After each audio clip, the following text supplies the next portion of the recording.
Teori belajar behavioristik. Teori belajar behavioristik merupakan teori belajar yang lebih mengutamakan perubahan tingkah laku siswa sebagai akibat adanya stimulus dan respon. Perubahan yang dialami peserta didik dalam hal kemampuannya untuk bertingkah laku dengan cara yang baru sebagai hasil interaksi antara stimulus dan respon. Pada behavioristik, belajar adalah perubahan tingkah laku. Seseorang dianggap telah belajar sesuatu jika ia telah mampu menunjukkan perubahan tingkah laku. Pentingnya masukan berupa stimulus dan keluaran berupa respon. Sesuatu yang terjadi di antara stimulus dan respon tidak dianggap penting sebab tidak bisa diukur dan diamati. Yang bisa diukur dan diamati hanya stimulus dan respon. Penguatan yang diberikan oleh guru adalah faktor penting dalam belajar.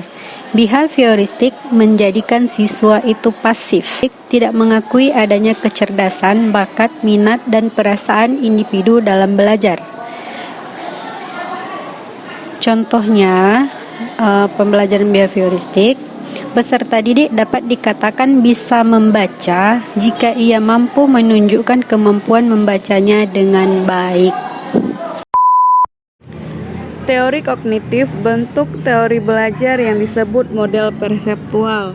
Kognitif artinya pengertian atau mengerti. Pengertian yang luasnya kognitif adalah perolehan dan penataan. Kelebihan teori belajar kognitif menjadikan siswa lebih kreatif dan mandiri, membantu siswa memahami bahan belajar secara lebih mudah, dapat meningkatkan kemampuan pelajar untuk menyelesaikan masalah. Dan kekurangannya sulit diterapkan jika peserta didik mengalami hambatan kognitif atau pengertian. Teori belajar kognitif ini lebih meningkatkan proses daripada hasil belajar. Belajar merupakan proses internal yang mencakup ingatan, pengolahan informasi dan emosi dan aspek-aspek kejiwaan lainnya.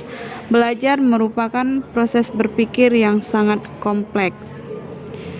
Contoh penerapan teori kognitif adalah guru menggunakan bahasa yang lebih mudah dipahami oleh peserta didik, serta memberi ruang bagi mereka yang saling bicara serta diskusi dengan teman-temannya. Sekian.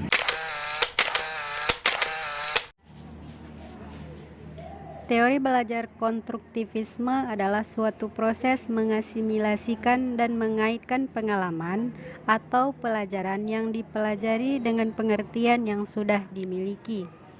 Konstruktivisme membentuk siswa menjadi aktif. Pengetahuan yang didapat peserta didik tidak diberikan oleh guru, tetapi dari peserta didik itu sendiri.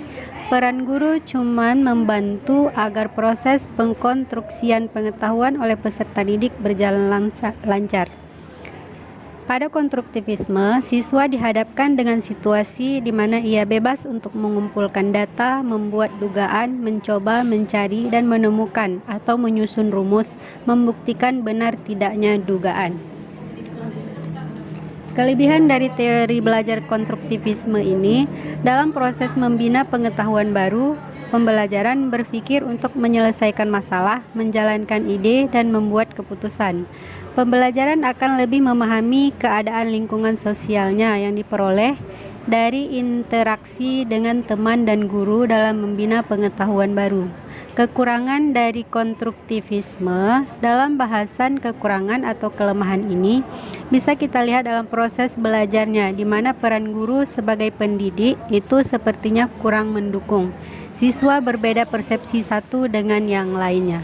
Oke, terima kasih.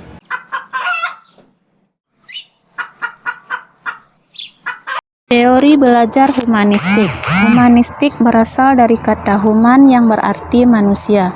Dalam arti luas, humanistik dapat dikatakan sebagai upaya memanusiakan manusia melalui pembelajaran. Teori belajar humanistik memandang faktor motivasi dan pengalaman emosional dalam belajar sangat penting. Tanpa faktor motivasi tersebut, maka proses transfer pengetahuan tidak dapat dilakukan dengan maksimal. Penerapan teori belajar humanistik adalah Guru menjadi fasilitator bagi peserta didik. Seperti dalam proses pembelajaran, guru menawarkan berbagai sumber belajar seperti situs-situs web yang mendukung, dan guru memfasilitasi pengalaman belajar kepada siswa dan mendampingi peserta didik untuk memperoleh tujuan pembelajaran. Tujuan dari teori belajar humanistik adalah membantu peserta didik untuk mengembangkan dirinya, yaitu membantu masing-masing individu untuk mengenal diri mereka sendiri sebagai manusia yang unik, manusia yang bebas dan tidak terikat oleh pendapat orang lain. Kelebihan dari teori belajar humanistik adalah peserta didik cenderung lebih aktif, terciptanya suasana saling menghargai dan menghormati. Kekurangan dari teori belajar humanistik adalah sulit membedakan siswa mana yang serius dan mana yang tidak serius dalam pembelajaran.